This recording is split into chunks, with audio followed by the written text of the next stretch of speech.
सिर्फ एक टैबलेट और गैस खत्म होने की टेंशन खत्म। साथ ही कुछ ऐसे टिप्स एंड ट्रिक्स लेकर आए हूँ जिससे आपके गैस की 50% बचत हो सकती है। तो बने रहिएगा वीडियो के लास्ट तक। वीडियो जरा भी हेल्पफुल लगे तो एक लाइक जरूर करिएगा। Welcome back to my channel tip of the day point 7 में आपका बहुत बहुत स्वागत है। तो चलिए वीडियो को शुरू करते हैं। वीडियो जरा भी हेल्पफुल लगे तो एक लाइक जरूर करिएगा। तो सबसे पहला टिप्स टिश्यू पेपर को लेकर है। दोस्तों आपने देखा होगा कि जब भी हम किचन में अपने टिश्यू पेपर को रखते हैं तो जब इसे हम निकालते हैं तो एक के साथ दूसरा जो है निकल आता है।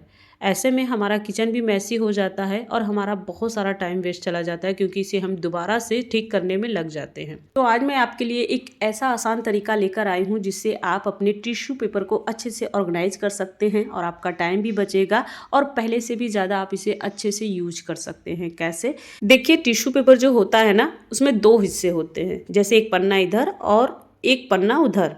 जब सबसे पहले एक टिश्यू लीजिए और उसे खोलकर रख दीजिए। अब दूसरा टिश्यू लीजिए और उसका एक हिस्सा पहले वाले टिश्यू पेपर के ऊपर रख दीजिए, यानी पहला टिश्यू का एक साइड और दूसरे टिश्यू के बीच में आ जाएगा। अब तीसरा टिश्यू लीजिए और उसी तरीके से दूसरे वाले का एक हिस्सा तीसरे के ऊपर रख दीजिए। ऐसे ही एक एक करके सारे टिश्यू को सेट करते जाइए। वीडियो को ध्यान से देखेंगे तो आपको अच्छे से समझ आ जाएगा। तो ऐसे ही करके सारे टिश्यू पेपर को एक एक करके सेट कर लीजिए। अब हमें लेना है एक कार्डबोर्ड का बॉक्स। ध्यान रहे कि जो बॉक्स का साइज है ना, वो टिश्यू पेपर के हिसाब से ही लेना चाहिए, ना ज़्यादा बड़ा और ना ही ज़्यादा छोटा। अब बॉक्स का जो ढक्कन है ना, इसके ऊपर पहले निशान बना लीजिए इस तरीके से। उसके बाद इसे हम कट कर लेंगे। कट करने के लिए कटर की हेल्प से आप काटेंगे तो बहुत ही ईजिली कट जाएगा। अब इसे थोड़ा सा और भी स्मूथ बनाने के लिए इसके ऊपर हम टेप चिपकाएंगे, जो कि ईजिली हर घर में मिल जाता है और बहुत ही खूबसूरत लगने वाला है ये देखने में। तो यहाँ पर आप देख सकते हैं सेलो टेप लग चुका है। अब आपने जो टिश्यू पेपर को पहले से ऑर्गेनाइज करके रखा था, अब इन्हें बॉक्स के अंदर रख दीजिए और कैप इसके ऊपर लगा दीजिए। अब ये मार्केट जैसा ऑर्गेनाइजर बनकर तैयार है और जैसे ही आप एक टिश्यू पेपर को खींचेंगे तो अगला टिश्यू पेपर अपने आप बाहर आ जाएगा। बिल्कुल मार्केट वाले टिश्यू बॉक्स की तरह लगेंगे। इससे ना सिर्फ आपका टाइम बचेगा बल्कि आपका काम भी आसान होगा और आपका किचन साफ और सुंदर लगेगा। ये छोटी सी ट्रिक है लेकिन सच में आपका रोज का काम आसान कर देगी। नेक्स्ट टिप हमारे वैसलीन के डब्बे को लेकर है। अक्सर लोग वैसलीन के डब्बे को टूथब्रश होल्डर बना लेते हैं, लेकिन आज मैं आपको उससे भी बेहतर और बहुत ही काम की चीज़ बनाने वाली हूँ जो आपके बहुत काम आ सकते हैं और आपका काम भी आसान हो जाएगा। सबसे पहले वैसलीन के कैप को अलग कर लेना है। उसके बाद जो है वैसलीन के डब्बे के ऊपर कुछ इस तरीके से हमें निशान बना लेना है। निशान आप देख सकते हैं मैंने इस तरीके से बना लिया है।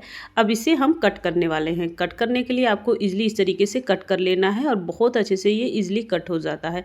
अब इसमें जो भी क्रीम वगैरह लगा है उसे अच्छे से पहले मैं साफ़ कर लेती हूँ, उसके बाद आपको दिखाती हूँ क्योंकि इसमें बहुत सारा क्रीम है। यहाँ पर मैंने क्रीम को अच्छे से निकाल लिया है, साफ़ कर लिया है। अब इसका जो माउथ एरिया है उसे भी हम कटर की हेल्प से कट कर लेंगे और इसे अलग कर लेंगे। अब ये निकलकर कुछ इस तरीके से आता है। अब इसके बाद हमें चाहिए डबल साइडेड टेप और कुछ इस तरीके से इसके साइड में हमें इस तरीके से चिपका देना है। ईजिली ये चिपक जाता है और दोनों साइड में हमें डबल साइडेड टेप चिपका देना है। अब आप इसे अपने किचन में या रूम में जहाँ पर आपको ठीक लगे वहाँ पर आप इसे चिपका दीजिए। अक्सर जो है हमारे किचन की छोटी मोटी चीज़ें ना गुम हो जाती है, जैसे काला नमक, जीरा या फिर काली मिर्च और सादा नमक। हम इसे अक्सर यूज़ करते हैं और ये अक्सर जो है ना इधर उधर पड़ी रहती हैं और इसे हम ऑर्गेनाइज नहीं कर पाते हैं। तो इस तरीके से वैसलीन के डब्बे में इसे ऑर्गेनाइज कर सकते हैं और आपकी चीज़ें एक जगह आपको मिल जाएंगी। इस पर छोटा सा स्टिकर लगा देंगे तो ये और भी खूबसूरत लगने वाला है। आप देख सकते हैं मैंने वेडिंग कार्ड का छोटा सा स्टिकर चिपका दिया है। तो इस तरीके से आप छोटी मोटी चीज़ों को ऑर्गेनाइज कर सकते हैं और अपने वैसलीन के डब्बे को यूज कर सकते हैं।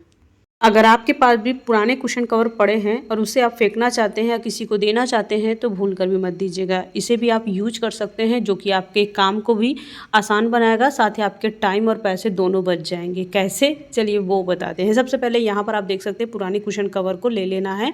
अब इसके ऊपर हम निशान बनाएंगे बिल्कुल स्क्वायर शेप में। इस तरीके से चौक से बनाएंगे तो बहुत ही ईजिली बन जाएंगे। और इसे आप क्या करिएगा, सेंटर से कपड़े को कट करिएगा और बिल्कुल स्क्वायर शेप में इसे कट कर लीजिएगा। कपड़े को निकाल लीजिएगा अंदर की तरफ से। अब एक आपको मोटी सी प्लास्टिक की शीट लेनी है और यहाँ पर मैंने फाइल की शीट ली है जो कि मोटी होती है। बस इसके अंदर कुछ इस तरीके से आपको लगाना है और कपड़े को फोल्ड करके इसके ऊपर सिलाई लगा देनी है। बहुत सिंपल तरीका है और बहुत अच्छे से ये ऑर्गेनाइज़र बनकर तैयार हो जाएगा। अगर आप कपड़े के ऊपर सिलाई आप जो है प्लास्टिक के सीट के ऊपर लगा नहीं सकते हैं, तो आपको क्या करना है, सबसे पहले कपड़े को फोल्ड करके सिल लीजिए। उसके बाद नीचे जो है ना प्लास्टिक की सीट रखकर इसके ऊपर टाँके लगा दीजिए। ये सबसे आसान तरीका है। तो यहाँ पर आप देख सकते हैं मैंने तीनों जो है ना कवर के ऊपर जो है प्लास्टिक की सीट जो है अंदर से लगा दी है, और ये हमारा साड़ी ऑर्गेनाइज़र बनकर तैयार है, जो मार्केट में बहुत सारे पैसे देकर हम लेकर आते हैं। तो यहाँ पर आप देख सकते हैं हमारा साड़ी ऑर्गेनाइज़र बनकर तैयार है, जिसे हम फेंकने वाले थे। ये हमारे साड़ी को रखने के काम में आता है। अगर यही प्लास्टिक सीट अगर आपने नहीं लगाई होती तो क्या होता है, अगर आप साड़ी रख भी देते हैं ना, तो हमें जब भी ज़रूरत होती है साड़ी की तो हमें बार बार जिप खोलकर देखना पड़ता है, चैन खोलकर देखना पड़ता है कि कौन सी साड़ी किस में रखी है। लेकिन अगर इस तरीके से आप जो है ना ट्रांसपेरेंट प्लास्टिक सीट लगा देते हैं, तो इससे आपको पता चल जाता है कि कौन सी साड़ी किस में रखी हुई है और कौन सा साड़ी किसके ऊपर रखी हुई है। तो यहाँ पर आप देख सकते हैं मैंने सारी साड़ियाँ जो है ना इस ऑर्गेनाइज़र के अंदर, इस पिलो कवर के अंदर रख दिया है, जिससे कि हमारा ऑर्गेनाइज़र का भी काम करता है और हमारा टाइम ऐसे बच जाता है कि आपको ढूंढने की भी ज़रूरत नहीं पड़ती है, और प्लस हमारी मनी सेविंग हो जाती है। तो इस तरीके से आप भी अपने पुराने पिलो कवर का यूज़ करके अपने बहुत सारे टाइम, पैसे और समय की बचत कर सकते हैं। अब साड़ियों को ढूंढने में टाइम वेस्ट नहीं होगा, और ऐसे ही और काम के जुगाड़ चाहिए तो फॉलो करना बिल्कुल मत भूलना। दोस्तों, अगर आपके पास भी कोट कवर पड़ा हुआ है और उसे आप फेंकने वाले हैं या रखने वाले हैं, तो उससे पहले ये वीडियो ज़रूर देख लीजिएगा, शायद आपके काम आ जाए। तो यहाँ पर आप देख सकते हैं मैंने कोट कवर का जो आगे वाला पार्ट होता है जिसमें चैन लगी होती है वो ख़राब हो चुका था, उसे मैंने कट करके निकाल दिया है। अब जो पीछे वाला साइड है जहाँ पर हैंगिंग एरिया होता है ना, तो बस उसका ऊपर वाले पार्ट को हम कट करके अलग कर लेंगे। अब दोनों साइड से हमें इसी तरीके से कट करके निकाल लेना है। अब बचा जो सेंटर का पार्ट, अब इसे हम पलट लेंगे। पलटने के बाद इसे सेंटर से हम क्या करेंगे, 1 इंच अंदर की तरफ फोल्ड करेंगे, जैसा कि आप वीडियो में देख रहे हैं। बस इसे पकड़ते हुए अंदर की तरफ फोल्ड कर लेना है और इसे हाथों से प्रेस करते हुए अच्छे से सेट कर लेना है। इसके बाद इसकी साइड से हम चौड़ाई को निकालेंगे, क्योंकि इसकी चौड़ाई थोड़ा ज़्यादा है। तो बस इसे हम 1-1 इंच दोनों साइड से हम निकाल लेंगे कैंची से कट करके। अब इसके बाद इसके ऊपर हम चलाएंगे सिलाई। सिलाई दोनों साइड से हमें चला लेनी है। चलिए अब आपको सिलाई चलाकर दिखाती हूँ आपको। तो यहाँ पर आप देख सकते हैं मैंने दूसरे धागे का यूज़ किया ताकि आपको ईजिली पता लगे। तो यहाँ पर मैंने दोनों साइड से सिलाई मशीन से सिलाई चला दी है। चलिए अब इसे पलट कर दिखाती हूँ। तो ये हमारा बहुत ही कमाल का कैरी बैग बनकर तैयार हो गया है, बिल्कुल वैसा ही जैसा मार्केट में कपड़ों के साथ हमें मिलता है। लेकिन दोस्तों, अपने हाथों से बनाई हुई चीज़ों का मजा ही कुछ अलग होता है। तो ये हमारा कैरी बैग बनकर तैयार है। इसे आप कैरी बैग की तरह यूज कर सकते हैं, चाहे सब्जी ले जाना हो या रोज़मर्रा का सामान हो, ये हर जगह काम आने वाला है। एज ए टोट बैग की तरह भी आप इसे यूज कर सकते हैं। तो देखा दोस्तों, एक बेकार पड़े कोट कवर से इतना कमाल का कैरी बैग बन गया, जिसे बनाने में 1 मिनट भी नहीं लगा है। आज मैं बनाने वाली हूँ टी शर्ट से पिलो कवर, वो भी बिना सिले बिना काटे, सिर्फ 1 मिनट के अंदर। करना क्या है, सबसे पहले टी शर्ट को उल्टा कर लेना है। अब ऊपर की साइड में हमें तकिए को रख देना है कुछ इस तरीके से, और उसके बाद नीचे वाली जो साइड है ना टी शर्ट की, तकिए के ऊपर रख देना है। अब टी शर्ट के अंदर हाथ डालेंगे और तकिए के ऊपर इसे हम सीधा करते हुए बिल्कुल अच्छे से तकिए को कवर कर लेंगे, कुछ इस तरीके से जैसा कि आप वीडियो में देख रहे हैं। अब ये हमारा बहुत ही बढ़िया 1 मिनट के अंदर पिलो कवर बनकर तैयार हो जाता है, बिना सिले बिना काटे, जिसे देखकर कोई बता भी नहीं पाएगा कि इसे हमने टी शर्ट से बनाया हुआ है। और ये देखने में भी काफ़ी सुंदर लगता है। अर्जेंट में अगर आपके पास भी पिलो कवर नहीं है तो इस तरीके से टी शर्ट से आप पिलो कवर बना सकते हैं, वो भी सिर्फ 1 मिनट के अंदर। क्या आपके भी किचन में प्लास्टिक के थैले इधर उधर बिखरे रहते हैं, कभी दराज में तो कभी किसी कोने में? ज़रूरत पड़ने पे ये मिलते नहीं हैं और इधर उधर ये फैले रहते हैं, जो देखने में बिल्कुल अच्छे नहीं लगते हैं। तो आज मैं एक ऐसा तरीका बताऊँगी जिससे आप यूज़ करके अपने प्लास्टिक के थैले को नीटली ऑर्गेनाइज कर सकते हैं, वो भी बिना 1 रुपया खर्च किए। यहाँ पर मैंने एक कार्डबोर्ड का बॉक्स लिया है जो लंबा वाला है। अब इसके कैप को हम लेंगे और इसके ऊपर हम इस तरीके से ना प्लस वाला निशान बनाएंगे। निशान बनाने के बाद इसके ऊपर हम कट लगाएंगे, प्लस का कट लगाएंगे थोड़ा। आप देख सकते हैं, मैं इसे आपको दिखा रही हूँ, यहाँ पर मैंने प्लस का कट लगाया है। अब इसे हम साइड में रखते हैं और सबसे पहले प्लास्टिक के थैले को ऑर्गेनाइज करने का तरीका बताती हूँ। यहाँ पर प्लास्टिक के थैले को ले लेना है, ऊपर से फोल्ड कर लेंगे। फोल्ड करते हुए दूसरा प्लास्टिक हम रखेंगे नीचे की साइड से। अब इसे हम फोल्ड करते हुए दूसरे प्लास्टिक को भी उसी के अंदर फोल्ड करते हुए नीचे आएंगे। फिर एक प्लास्टिक रखेंगे उसके नीचे और फिर से इसे हम फोल्ड करते जाएंगे 1 बाय 1 करके। इसी तरीके से सारे प्लास्टिक के थैले को हमें रखना है और बहुत ही इजी तरीके से सारे प्लास्टिक 1 बाय 1 करके फोल्ड हो जाते हैं और एक दूसरे से ये जो है अटैच हो जाते हैं। इसी तरीके से आपके पास 25 से 50 भी प्लास्टिक के थैले होंगे तो ये इजीली फोल्ड हो जाएंगे और ऑर्गेनाइज भी हो जाएंगे। तो यहाँ पर सारे प्लास्टिक के थैले को मैंने फोल्ड कर लिया है। अब हम लेंगे कार्डबोर्ड का बॉक्स, उसके अंदर डालेंगे। अब इसका जो कैप है ना, उसके कट के अंदर प्लास्टिक के थैले को डालते हुए कैप को हम बंद कर लेंगे। अब आप इसे अपने किचन में रख दें, जब भी आपको ज़रूरत हो इस तरीके से प्लास्टिक के थैले को निकालेंगे ना तो ईजिली ये निकलता भी जाएगा और ऑर्गेनाइज भी रहेगा, जिसे देखने में काफ़ी खूबसूरत लगेगा और किचन भी ऑर्गेनाइज लगेगा। देखिए इस समय सहजन का सीजन चल रहा है। अगर आपके भी घर में सहजन बहुत ज़्यादा आ गया है और इसे आप डायरेक्ट फ्रिज में रखते हैं तो ये बहुत जल्दी गलने लगेंगे और ये ख़राब हो जाएंगे। तो आज मैं इसे हफ्तों तक, इसे लंबे समय तक फ्रेश रखने का तरीका बताऊंगी जिससे ये बिल्कुल ख़राब नहीं होंगे।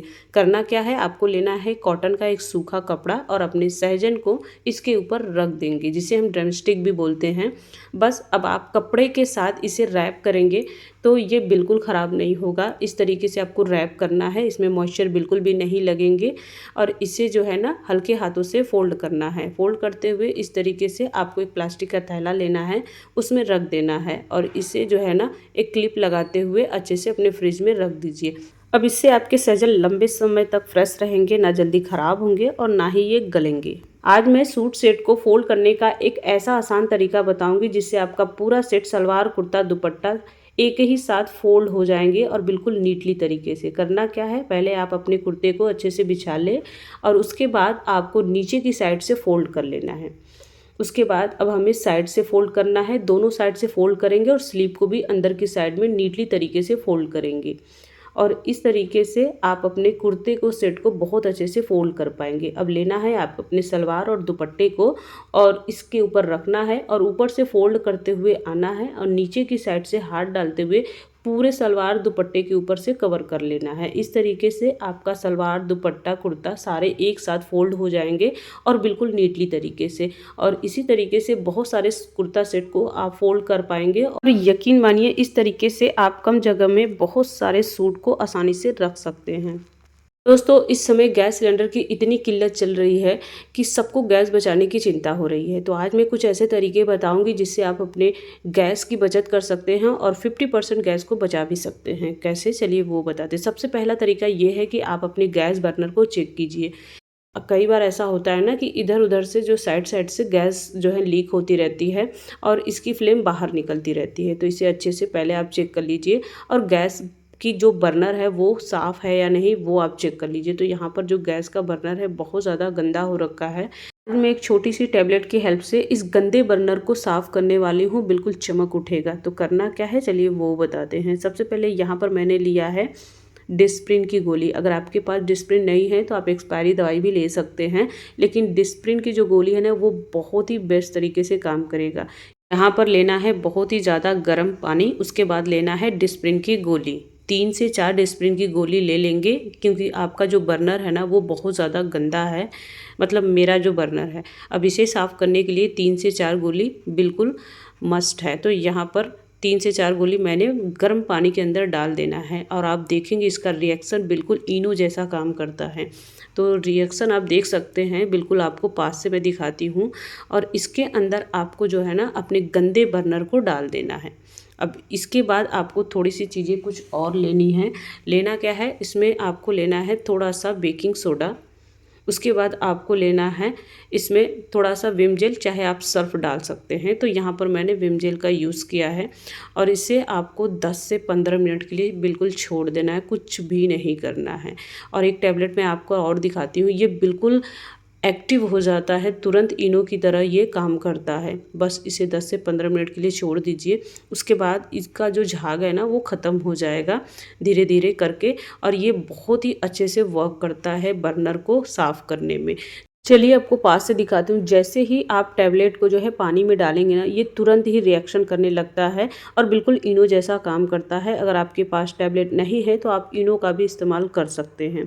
तो यहाँ पर 10 से 15 मिनट के लिए इसे छोड़ देंगे और आप देखेंगे इसका जो पानी है ना 10 से 15 मिनट बाद बहुत ज़्यादा गंदा हो जाएगा।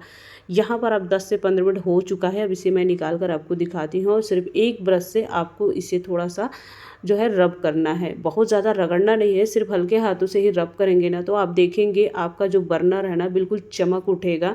यहाँ पर आप देख सकते हैं मैं दूसरे बर्नर को भी जो है रब कर रही हूँ और अंदर बाहर सब तरीके से आपको रब कर देना है और आप देख सकते हैं आपका जो बर्नर है ना पहले जैसा चमक उठेगा। तो इसे मैं साफ़ पानी से धुल कर दिखाती हूँ, तभी आपको क्लियर समझ आएगा। तो यहाँ पर पानी से मैं साफ़ पानी से धुल देती हूँ और ये बहुत ही अमेजिंग रिज़ल्ट देता है। आप भी अपने गैस बर्नर को बहुत अच्छे से क्लीन करिएगा। अब इसे हम एक साफ़ सूखे कपड़े में पोंछ लेंगे जिससे इसका पानी निकल जाए। ध्यान रहे कि बर्नर बिल्कुल सूखा होना चाहिए। अब इस गैस के ऊपर हम इसे लगा देंगे। अब इसकी फ्लेम को हम देखते हैं तो आप देख सकते हैं इसका जो फ्लेम है ना कितनी बढ़िया आ रही है, बिल्कुल सीधी और एकदम बराबर। अब ना फ्लेम इधर उधर जा रही है और ना ही गैस बेकार हो रही है। तो इस तरीके से आप अपने गैस की बचत कर सकते हैं और अपने गैस के बर्नर को साफ़ कर सकते हैं। छोटी छोटी आदतें बदलकर आप अपनी गैस की काफ़ी बचत कर सकते हैं। जैसे आलू को भगोने में नहीं कुकर में उबालना चाहिए, जिससे आपका 10 से 20% गैस बच जाता है। देखिए कई बार ऐसा होता है कि हम चाय या दूध उबालते समय गैस की फ्लेम बहुत हाई कर देते हैं, जिसकी वजह से बर्तन जल्दी जल जाता है और गैस भी बेकार में खर्च हो जाता है। इसलिए हमेशा उतनी ही फ्लेम लगाएं जितना आपका बर्तन हो। इन छोटे छोटे टिप्स को अपनाकर आप अपनी गैस की बचत 10 से 20% भी कर सकते हैं। चलिए दोस्तों, एक बहुत ही कमाल का आइडिया बताने वाली हूँ जिससे आप अपने दाल चावल को एक साथ पका सकते हैं, जिससे हम अलग अलग बर्तनों में पकाते हैं, लेकिन आज मैं कुकर में एक साथ दाल चावल पकाऊंगी जिससे हमारी गैस की बहुत ज़्यादा बचत हो जाएगी। तो यहाँ पर मैंने दाल को पकने के लिए रख दिया था और उसमें झाग आने तक उसे उबाल लेना है। झाग को अलग कर लेना है दाल से। उसके बाद आपको चावल लेना है। चावल को डब्बे में, किसी टिफ़िन वाले स्टील वाले डब्बे में आपको इस तरीके से रखना है। जितना चावल है उतना ही पानी डाल देना है, डब्बे को बंद कर देना है और अपने कुकर में कुछ इस तरीके से आपको रख देना है। अब इसके ऊपर आपको जो है ना ढक्कन लगा देना है और ढक्कन लगाने के बाद इसके ऊपर आपको 2 सीटी लगा देना है। सीटी आप ज़रूर लगाइएगा, 2 सीटी में ही आपके दाल चावल बहुत अच्छे से पक जाएंगे। आप चाहे तो 3 सीटी भी लगा सकते हैं। तो यहाँ पर मेरा 2-3 सीटी लग चुका है। अब इसे मैं आपको खोल कर दिखाती हूँ। बहुत सावधानी से जो है डब्बे को निकालिएगा किसी कपड़े के थ्रू। तो यहाँ पर आपको मैं दिखाती हूँ दाल भी बहुत अच्छे से पक चुका है। बस इसे आपको थोड़ा सा चला देना है। जैसे ही चलाएंगे दाल बिल्कुल अच्छे से मिक्स हो जाएगी और बिल्कुल गाढ़ी हो जाएगी। तो यहाँ पर आप देख सकते हैं दाल। चलिए अब आपको मैं चावल भी खोल कर दिखाती हूँ। चावल भी बिल्कुल अच्छे से पक चुका है। एक एक दाना बिल्कुल अलग अलग है, बिल्कुल फ्रेश बना हुआ है, आप देख सकते हैं। और बिल्कुल अलग अलग चावल है, एक एक दाना आपको बिल्कुल अलग मिलेगा। तो इस तरीके से आप दाल चावल पका सकते हैं एक साथ। इससे आपकी गैस की बचत भी हो जाएगी। यहाँ पर आपको सब्जी पकाना है तो सब्जी को खुले की बजाय आप ढककर पकाएंगे। इससे भी आपका 10 से 20% गैस की बचत हो सकती है। कोई भी भुजिया बनाए तो उसे ढककर भी पकाएं। दोस्तों, गैस का सबसे बड़ा खर्चा कई बार लीक होने की वजह से होता है। अगर आपका सिलेंडर लीक कर रहा है तो गैस जल्दी खत्म होगा और इसमें रिस्क भी रहेगा। तो इसका पता कैसे लगाएं? अपने सिलेंडर के ऊपर जो नॉब होता है उसमें थोड़ा सा पानी डालें। अगर पानी में बबल्स नहीं आ रहे हैं तो सिलेंडर बिल्कुल सेफ़ है, लेकिन अगर बबल्स आ रहे हैं तो इसका मतलब गैस लीक हो रहा है। बबल्स बिल्कुल नहीं बन रहे हैं तो इसका मतलब सिलेंडर लीक नहीं हो रहा है। इन छोटे छोटे ट्रिक्स को अपनाकर अपने गैस की बचत कर सकते हैं और सिलेंडर को लंबे समय तक सेफ रख सकते हैं। बढ़ते अपने नेक्स्ट टिप की तरफ। दोस्तों, कई बार सब्जी बनाते समय तेल जो है एक्स्ट्रा पड़ जाता है, जिसे निकालना काफ़ी मुश्किल हो जाता है। तो आज मैं एक ऐसा तरीका बताऊंगी जिससे आप अपने सब्जी से तेल को अलग कर सकते हैं। करना क्या है, सबसे पहले करछी की हेल्प से आप अपनी सब्जी को साइड साइड से थोड़ा ऊपर करिए। अब सेंटर में एक छोटी सी कटोरी डाल दीजिए और इसे छोड़ दीजिए। अब जितना भी एक्स्ट्रा तेल होगा वो कटोरी के नीचे आ जाएगा। अब कटोरी को उठा लीजिए और आप देखेंगे जितना भी सारा एक्स्ट्रा तेल था वो नीचे की साइड में आ गया है। अब एक चम्मच की हेल्प से जो भी एक्स्ट्रा तेल है उसे आप निकाल लीजिए। इस तरीके से आप अपने एक्स्ट्रा तेल को निकाल सकते हैं और अपनी सब्जी को भी खा सकते हैं बिना एक्स्ट्रा तेल के। तो है ना ये कमाल का आइडिया। अगर आपको भी नेक्स्ट टाइम तेल ज़्यादा हो गया तो इस ट्रिक को ज़रूर ट्राई करिएगा और अपनी सब्जी को एक्स्ट्रा तेल से बचा सकते हैं और खा भी सकते हैं। बढ़ते अपने नेक्स्ट एंड लास्ट आइडियाज़ की तरफ। दोस्तों, इस तरीके के प्लास्टिक की टोकरी सभी के पास होता है, लेकिन कई बार ऐसा होता है ना, जो ये प्लास्टिक की टोकरी होते हैं, इसका जो नीचे का बेस होता है ना, इसमें स्टैंड नहीं लगे होते हैं, ये बिल्कुल सिंपल और प्लेन होते हैं। तो जब भी इसे हम जो है किचन के स्लैब पे रखते हैं, कुछ भी चीज़ें इसमें रखते हैं, तो पानी जो है ना नीचे जो है फर्श पर या स्लैब पर फैल जाता है और पानी ईजिली इसमें से ड्रेन नहीं हो पाता है, निकल नहीं पाता है। तो आज मैं एक ऐसा तरीका बताऊंगी जिससे इसके नीचे हम स्टैंड लगाने वाले हैं, वो भी सिर्फ एक छोटे से बॉटल से। तो यहाँ पर मैंने छोटे छोटे कोल्ड ड्रिंक के बॉटल लिए हैं। अब उनके जो कैप होते हैं, उनके जो ढक्कन होते हैं, उसे हमें निकाल लेना है। तीनों ढक्कन को निकाल लेंगे। अब हम जो है टोकरी को उल्टा करेंगे और टोकरी के ऊपर कुछ इस तरीके से कैप को हम रखेंगे, ढक्कन को रखेंगे।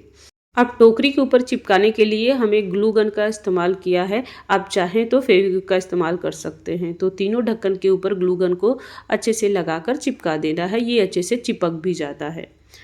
अब ये चिपकने के बाद ये हमारा बहुत ही बढ़िया टोकरी का स्टैंड बनकर तैयार हो जाता है, जो कि विदाउट स्टैंड ये पानी को ड्रेन नहीं कर पा रहा था और सारा पानी जो है स्लैब के ऊपर फैल जाता था। लेकिन अब इसमें कुछ भी रखेंगे तो ईजिली पानी ड्रेन हो जाएगा और आपके किचन के स्लैब के ऊपर पानी फैलेगा भी नहीं। तो इस तरीके से विदाउट स्टैंड आप स्टैंड लगा सकते हैं। तो है ना ये कमाल का आइडिया। अगर आपके पास भी स्टैंड नहीं है तो इस तरीके से लगाकर ज़रूर ट्राई करिएगा। होप करती हूँ ये टिप्स एंड ट्रिक्स आप सभी को पसंद आए होंगे। तो पसंद आया हो तो वीडियो को लाइक शेयर सब्सक्राइब ज़रूर करिएगा। मिलते हैं आपसे नेक्स्ट वीडियो में, तब तक के लिए राधे राधे।